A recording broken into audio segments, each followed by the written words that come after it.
নে খা রে বাবা। জানেন টিকা কি হয়েছে? আপনি আমাকে মায়ের কুকুরের মতন পিটায়া এখন আপনাকে আমাকে খাওয়াইতে আসছেন। আমি আমার আল্লাহর কাছে বিচার দিব। আল্লাহ, এরকম আমার আন্টি আমার যেভাবে করে মারছে, দেখেন আমাকে কিভাবে করে আমার আন্টি আমাকে মারছে। আচ্ছা, তোর যদি মা মারতো তাহলে কি তুই এটা দেখাতে পারতি? হ্যাঁ, এ দেখেন মাহিনের আসলে মার দিছি আমি। যাই হোক, তুই কি জানি কয় যে আমার যে তুই বিচার দিতেছস, তোর যদি নিজের মা মারতো তাহলে তুই কি বিচার দিতে পারতি?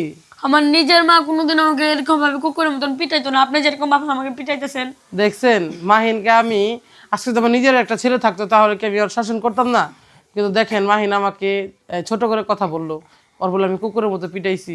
বলেন ও আমার কাছে বায়না ধরে, তাহলে আমি কোত্থেকে দিব? ওর তো বুঝতে হবে। থাক মাহিন, তুই খা। আপনার হাতে আমি খাবো না, কারণ আমি যদি আপনার ছেলে হইতাম তাহলে কি আপনি আমাকে কোনোদিন মারতে পারতেন বলেন? অবশ্যই আমি শাসন করতাম। বলেন আমার ছেলে হলে কি আমি শাসন করতাম না? কিন্তু ও আমার সাথে বেয়াদবি করে, অনেক খারাপ ব্যবহার করে। বলে জানেন ওর মাদ্রাসা দিছি কি আমি এই কারণে, আজকে আমি ওর নিজের না দেখে, নিজের মা না দেখে ও কি আমার সাথে খারাপ ব্যবহার করবে বলেন আপনারা? ওকে আমি মারছি তাই কি হয়েছে? আমি কি শাসন করতে পারি না? আপনারাই বলবেন। যাই হোক মাহিন, খা, থাক। আপনার হাতে আমি খাবো না। হ্যাঁ, আপনি আমাকে এরকম করলেন কেলিকা? তুই তো খাবার চাইছিস, ভালো খাওয়ান খাইতে চাস, আমি কই থেকে দিব ভালো খাওয়ান? কেন আন্টি, আপনার কাছে যদি আমি ভালো খাবার চাইছিলাম, আর কি চাইছিলাম বলেন? হ্যাঁ, আর কি চাইছিলাম? শুধু যাই ভালো হোক, খাবার চাইছিলাম। আমি ভালো খাবার হলে অবশ্যই ধরে দিতাম। আর তোর ভিডিও দেখে না মানুষ, আর কি বলবো। আসলে আসলে মানুষকে ধিক্কা জানায়, নিন্দামন্দ জানায় আমাদের জাতি সমাজকে, যারা কোরআনের পাখিদেরকে ভিডিও দেখেন না। জানেন একটা মাদ্রাসার ছেলে কতটা কষ্ট করে সে কোরআন শিখতেছে।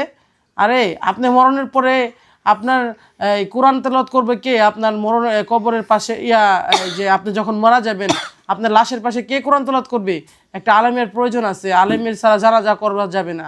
তাই বলি আপনারা কেন বুঝেন না যে একটা আলেমের ভিডিও দেখাটা কতটা ভালো, নাকি গো মাহিন? হ্যাঁ আন্টি, আমি ওদের মাঝে এত ধৈর্য ধরে ভিডিও করি, কামড় দিয়ে বসে আমরা থাকি। আমরা একটা আলেমকে এখনো পর্যন্ত ভালোবাসি না। একটা আলেমের কত দরকার লাগে, কত মিলাদ, তারপরে এই যে জানাজার জন্য, তারপরে কত কিছুর জন্য প্রয়োজন লাগে। আসেন না আমরা সবাই মিলে আমরা ইসলামকে প্রাধান্য দেই, ইসলামকে প্রচার করি। আর আমরা এই ভিডিওটা আজকে আপনার জন্য, আপনার একটা লাইক, একটা শেয়ারের মাধ্যমে আমার মাহিনটা ভালো খাইতে পারবে, ভালোভাবে চলতে পারবে। তাহলে অবশ্যই আপনাদের দরকার যে মাহিনকে একটু সাপোর্ট করার। আজকে আমি কেন এত হতভাগ্য হব? আজকে মাহিন আমার কাছে খাওয়ানোর জন্য কেন মায়ের খাবে? শুধু আপনাদের জন্য। একটা বারো ভেবে দেখবেন যে একটা বাচ্চা যদি আপনাদের ধারায় যদি বাঁচতে পারে, তাহলে কি এটা পুণ্যের কাজ নয়? অবশ্যই আপনারা একটু ভেবেচিন্তে বলবেন। যাই হোক মাহিন, খাও, থাক। তোমার আন্টি ভুল হয়েছে, তুমি খাও, থাক, বিসমিল্লাহ।